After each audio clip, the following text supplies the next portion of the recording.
வியாபார நிமித்தமாவோ ஒரு தொழில் நிமித்தமாவோ ஒரு நடிகையோ ஒரு நடிகரோ அவங்க பல பேரோட பேசக்கூடிய நேரங்கள் வரும், பல பேர் கூட உரையாடணும். இப்போ நீங்களும் நானும் தம்பிங்க நானும் இப்போ ஒரு ரூமுக்குள்ள உட்காந்துருக்கோம். பார்க்குறவங்க உங்களை பார்த்துருக்க மாட்டாங்க, இல்லை என்ன பார்த்துருக்க மாட்டாங்க. இவங்க 2 பேர் ரூமில் இருக்காங்கன்னு சொன்னால் நம்மளால ஏற்றுக்க முடியுமா? ஏற்றுக்க முடியாது.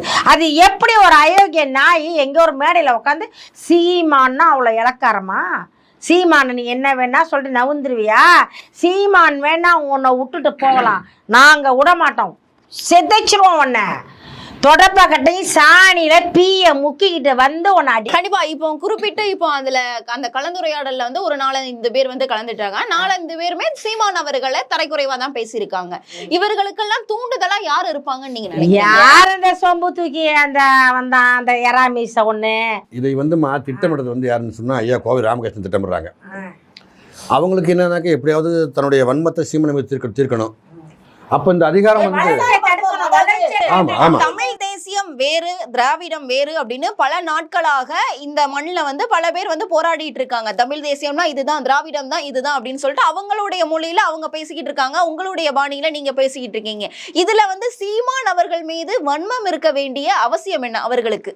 ஒவ்வொரு மேடையிலும் ஒவ்வொரு களத்திலும் தந்தை பெரியாரை போட்டு பொல வென்று எங்க அண்ணன் வந்து ஈர வெங்காயத்தை போட்டு பொலன்னு தள்ளுறாரு.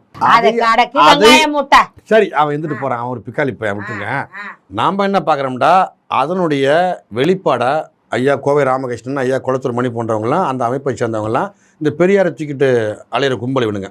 ஏன்னா இவனுங்களுக்கு என்னன்னு சொன்னாக்கா, எப்படியாவது சீமான் வெற்றி தடுக்க வேண்டும், சீமான் நல்ல பிறகு எடுத்துடணும், வளர்ச்சியை தடுக்கணும். ஒருவேளை இந்த 26 அதிகாரத்தை பிடிச்சு விட்டா சீமான் செஞ்சு விட்ட அந்த பயம், அச்சம் பயம் அவருக்கு இருக்கு. அதன் வாயிலாகத்தான் அவன் தேதி பாருங்களேன், எங்களுக்கு வந்து 27 பொதுக்குழு கூட தங்கச்சி 26 வச்சிருக்கான். அப்போ நாங்கள் தடுக்க மாட்டோம்ல, பொதுக்குழு கூட்டத்துக்கு மொத்த பிள்ளை அங்கே போயிடுவான். அப்போ 26 பேசுகிறான். நான் அதுதான் சொல்கிறேன், 25 பாருங்கள், நான் ஒரு புகார் கொடுத்துருக்கேன்.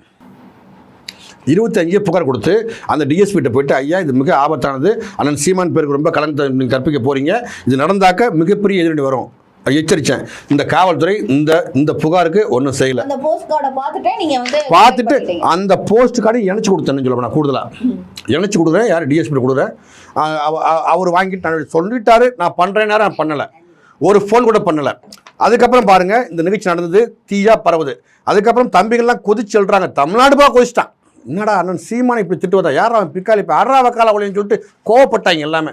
அதுக்கப்புறம் எங்கள் அண்ணன் ஒரு ஆணிடுறாரு, ஏய்